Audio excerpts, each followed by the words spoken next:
Natasha, thank you for that. For now, that is Natasha Ghanem with the latest live from the Iraqi capital. We are going to get more on this, though. We're joined now by Zeidon Alkinani, political analyst and contributor to Open Democracy. That's an independent global media platform, and he's joining us here in Doha. Very good to have you with us on Aljazeera. Before we talk more about what the government is promising and how that isn't enough, I want to talk about where these protests are taking place. You know, so far, mostly in Baghdad and the south. What do you think the locations of the protests tell us about who in Iraq is emboldened to come out and who isn't? Thank you for having me. Well, the geographical explanation of where the protests are gives a very interesting insight into today's Iraq. Actually, most of them are in Baghdad and in the southern cities. Southern cities are, as we most know, majority Shia community-based resident areas in Iraq.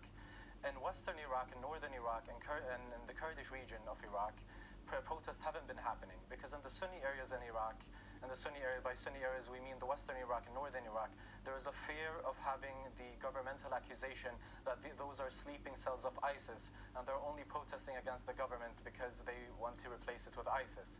And this is totally an understood justification why the Sunni areas are not out by their Shia counterparts, by their Shia countrymen in the south. But Mr. Alkinani, wherever they are taking place, they do seem to be cross-sectarian, don't they? And that is significant in a country that has had so much sectarian violence. Absolutely. Well, sectarianism is affecting Iraq on a daily basis since post-2003 Iraq. When we see the Shias rising against the Shia leaders of Iraq, that in itself means people are moving from identity politics to issue politics. If those protests might continue for the next few weeks, I'm assuming that people in the Sunni areas would join their Shia brothers and sisters in those protests. No, please continue. In the Kurdish region, according to the media and some activists on the ground, the Kurdish activists did ask for permission from the Kurdish regional government to do a solidarity protest for their countrymen in Baghdad and in the south, but it was rejected. But the counter-argument to that would be that they went on a protest in solidarity for their Kurdish brothers and sisters in Rojava without the permission of the Kurdish regional government. And that goes back to your point that Iraq is, in one way or another, affected by the sectarian divisions in Iraq, even if we believe that issue politics is over identity politics in a gradual way.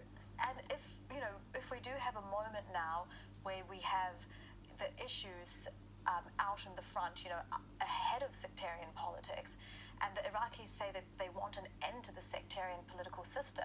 Well, Prime Minister Adil Abdul-Mahdi is essentially a technocrat, is he not? But is it enough, do you think, to have this technocrat as the head of the system when the rest of it stays the same to address the real issues that have plagued the country for so long?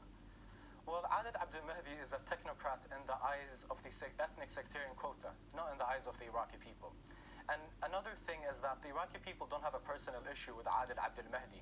They don't have a personal issue with any of his predecessors, whether it be Haider al-Ibadi or Nouri al-Maliki or Ibrahim al-Jafari. People in Iraq are protesting against an ethnic sectarian quota, an entire regime that was installed by a US invasion after 2003. They are protesting against an entire system. So giving economic reforms that would include the youth, as he says, in the system or in the state, or to provide more jobs to the people, is not going to solve the other long-term issues that people are calling for in Iraq. The protests in Iraq are against the regime and not a few economic reforms. The protests in Iraq are against the entire ethnic sectarian quota and not just Adil Abdul-Mahdi.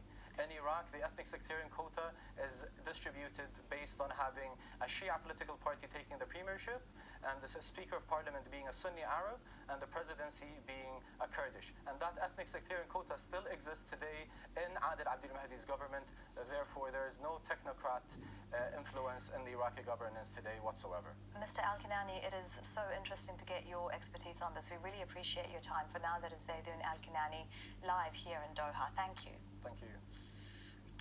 Now, moving on to other news, and there have been clashes in Lebanon between